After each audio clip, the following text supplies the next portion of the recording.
Welcome to React with Alucard, your host, London VK Alucard. They are known by many names. Revenant, Vortala, Nosferatu.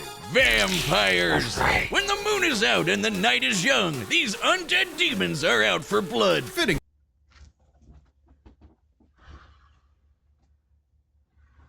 Your vampire king is here. Again.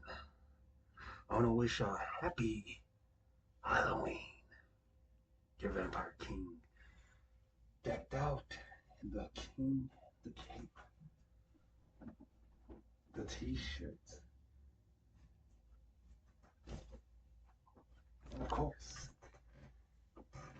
time on how my face, my true identity. You can see this face.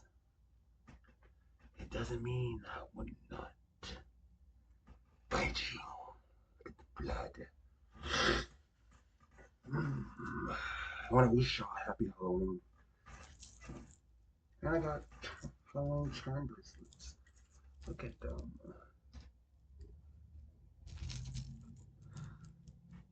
But that's besides the point. Your vampire king, London VK Alucard is here. So pop on the headphones. And let's get reacting. I want to welcome y'all to React with Alucard.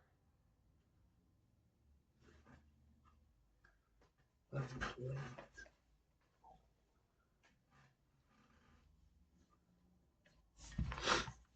Code Vein 2. Preview. New Moon, Same Blood. I was telling my friend about this yesterday that I did not know Code Vein was a vampire game until I watched it, until I heard about it on IGN. I believe it's this video or it's I think it's the same one. So we're gonna do a reaction to it. I didn't know that. So let's get Code Vein getting a sequel, as announced at Summer Game Fest earlier this year, was a pleasant surprise. The original was good.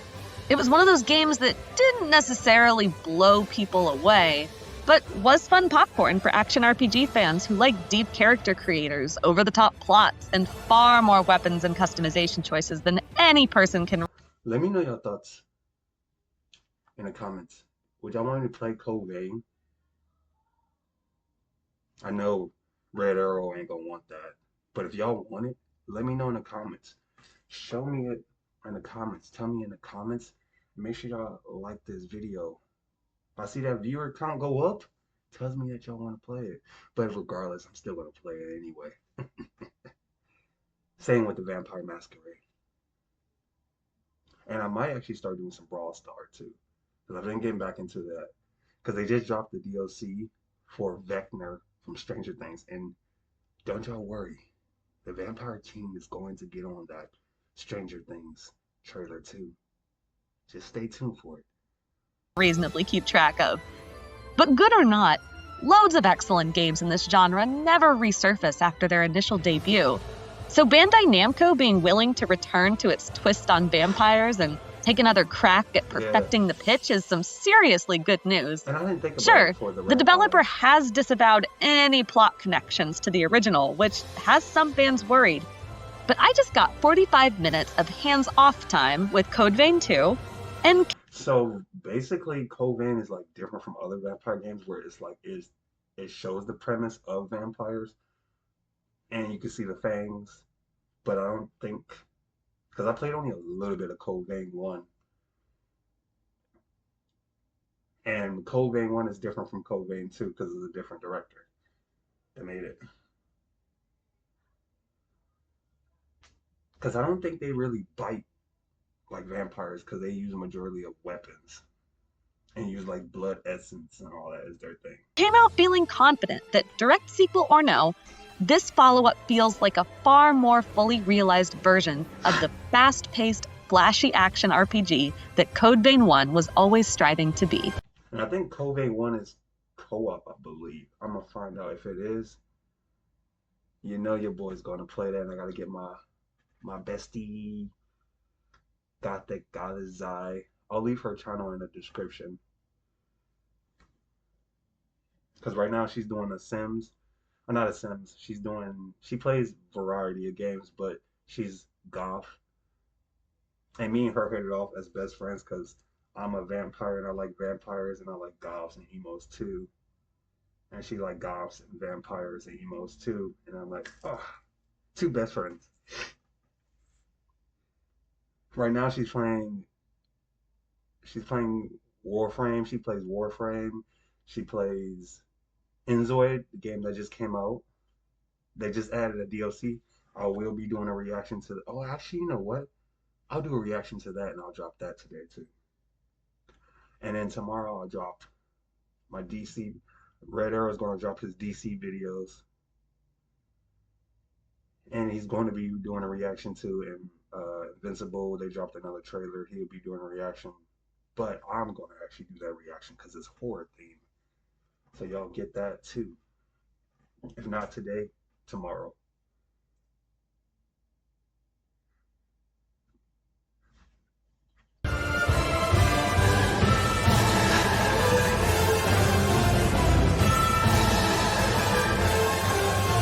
I did get a very, very brief stint of hands-on time with Code Vein 2, in that Bandai Namco let me mess around in the character creator before they took over.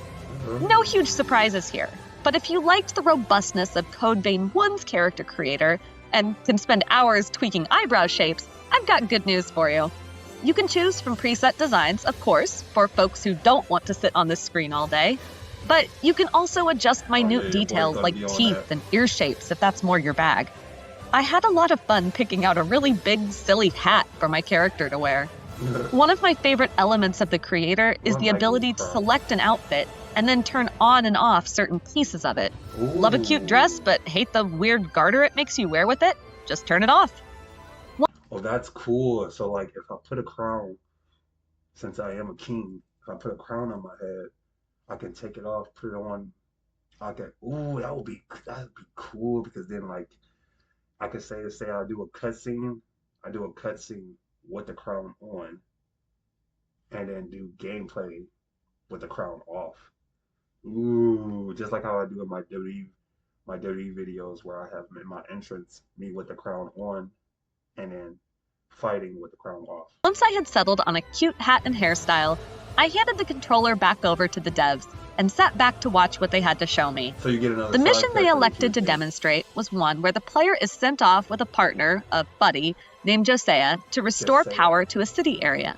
They selected the quest area from a large overworld map and traveled there instantly, though they arrived not in a closed dungeon, but in a large, lovely ruined city with multiple dungeons available to them just by running, or driving a motorcycle, around.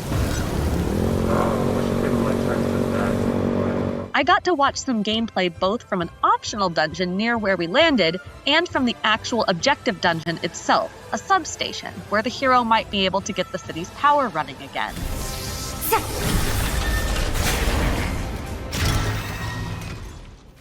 One big question I had going into this preview was whether Code Vein 2 was open world or open zone or something else.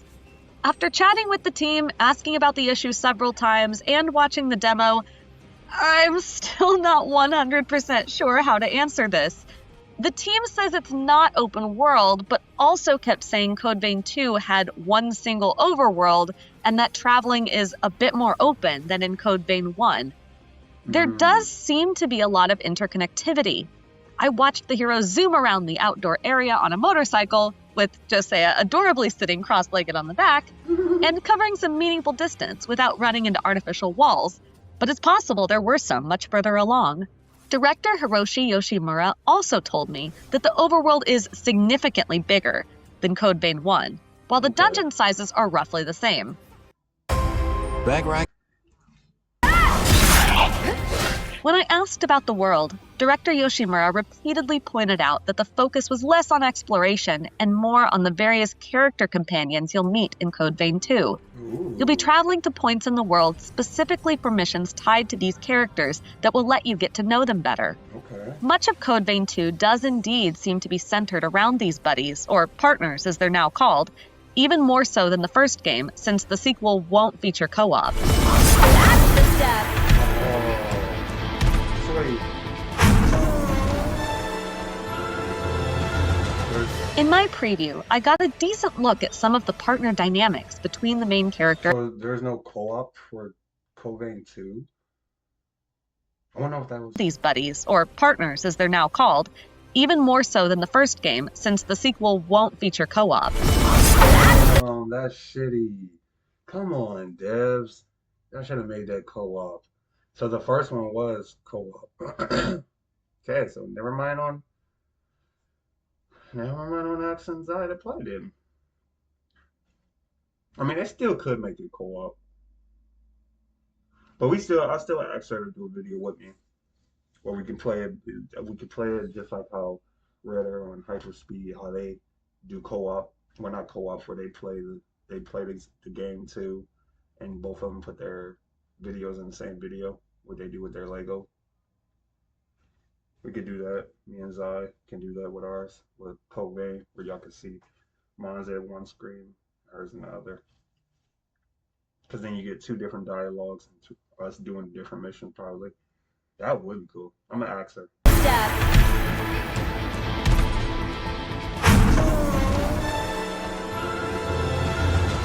In my preview, I got a decent look at some of the partner dynamics between the main character and Josiah.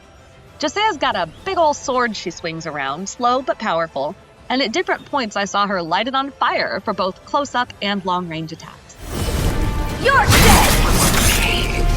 Without actually playing myself, it's hard to say whether or not the AI has improved from Code Vein 1, where it could be a bit finicky or at times suicidal.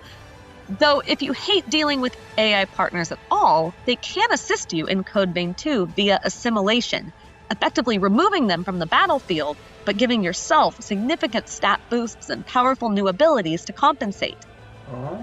One other feature I did appreciate was the ability of partners to revive you when you fall in battle, and vice versa if your partners fall, wisely on a cooldown so it can't be spammed for immortality. Makes sense. From what I could see, Code Vein veterans will be perfectly happy with the sequel's bursting larder of combat abilities and character customization. Code Vein 2 wants you to get really comfortable cycling through different types of skills, and boy, you better keep track of all those proper nouns. Here's the gist. You'll attack with your weapon to start building up bleeds on an enemy, then use your equipped auxiliary jail weapon to gain a resource called Ichor. Ichor can then be spent on far more powerful abilities such as Bequeathed Forme, special powerful weapons like a huge bow and arrow or a powerful shield. Or you can activate your jails for huge finisher moves, like swinging an enormous scythe or briefly gaining big vampiric wings.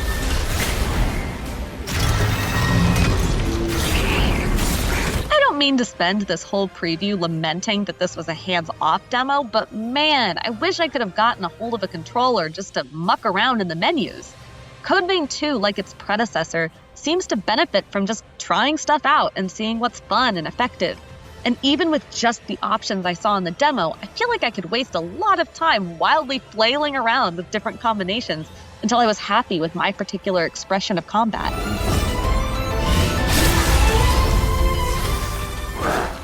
I'll use my power to transport us back to a time before the upheaval. Once we're there, hopefully we can make contact with each of these legendary heroes. I unfortunately didn't get a chance to see anything from one of Code Vein 2's most intriguing key features, time travel.